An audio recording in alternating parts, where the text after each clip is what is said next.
தேர்தலில் நீங்கள் வாக்கு அளிக்கிற வரைக்கும் இந்த கருத்துக்கள் எல்லாம் உங்கள் செவியிலே ஒலிக்கின்ற வகையில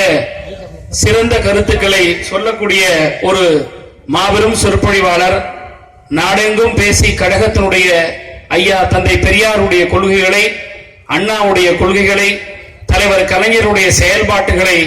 நம்ம எல்லாம் வழிநடத்த இருக்கக்கூடிய செயல் தலைவர் அண்ணன் தளபதி அவருடைய ஆற்றலை, பெருமையை தமிழ்நாடு முழுவதும் பட்டி தொட்டிகள் எல்லாம் பறைசாற்றி வந்திருக்கக்கூடிய ஒரு பேச்சாளர் இங்கே இருக்கின்ற இடத்தில் நான் அதிக நேரம் எடுத்துக்கொள்ள விரும்பவில்லை. ஆனால் தேர்தலுக்கு பிறகு ஒரு பொதுக்கூட்டத்தின் வாயிலாக உங்களை சந்திக்கின்ற ஒரு வாய்ப்பு கிடைத்திருக்கின்ற காரணத்தினால் இந்த தேர்தல் எப்படி நடந்து முடிந்தது என்பதையெல்லாம் நேற்றைக்கு பூந்தமல்லியிலே ஜெயக்குமார் ஒன்றிய செயலர் நடத்துகிற கூட்டத்தில் நம்முடைய நாடாளுமன்ற முன்னாள் உறுப்பினர் அண்ணன் கிருஷ்ணசாமி அவர்கள் சொன்னார்,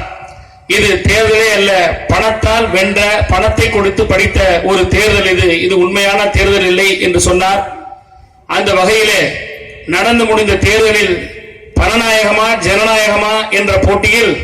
இந்த காக்கலூர் ஊராட்சியை பொறுத்தவரை ஜனநாயகம் தான் வென்றது என்று அதிமுகவை விட அதிகமான வாக்குகளை தந்து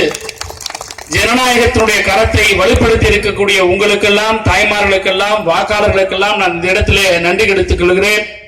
எனக்கு இந்த தேர்தலிலே நின்ற கழகத்தினுடைய வேட்பாளராகிய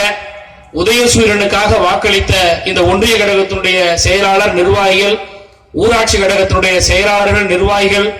அத்தனை பேருக்கும் இந்த நேரத்திலே நான் நன்றி தெரிவித்துக் கொண்டு ஒன்றே ஒன்று சொல்லிவிட்டு நான் விடைபெற விரும்புகிறேன்.